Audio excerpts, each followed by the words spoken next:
Là, on est sur un jardin pédagogique dans lequel on a beaucoup de variétés de plantes comestibles issues du monde entier.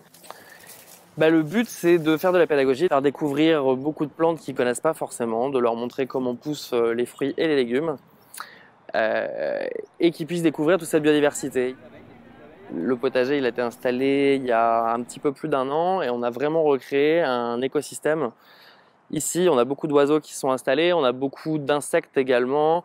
Là, vous pouvez voir des cirques, vous pouvez voir des abeilles, on avait des libellules dernièrement. Il y a des petits oiseaux qui sont installés dans le jardin aussi. Et il fallait aussi, par rapport à cette architecture splendide mais brutaliste, un contrepoint végétal. Et c'est de là qu'est partie cette idée.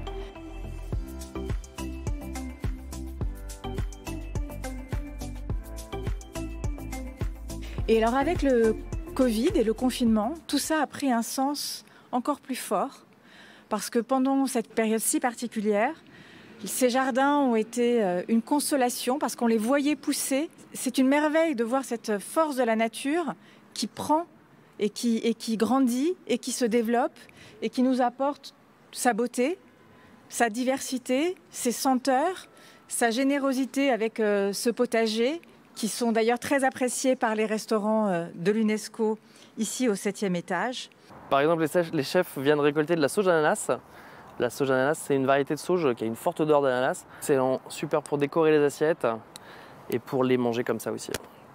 Autour de vous, vous avez d'autres plantes. On a du gros thym antillais qui n'a pas du tout la tête d'un thym, mais qui a l'odeur. C'est une odeur d'origan et de thym à la fois. C'est beaucoup utilisé dans la cuisine des Antilles.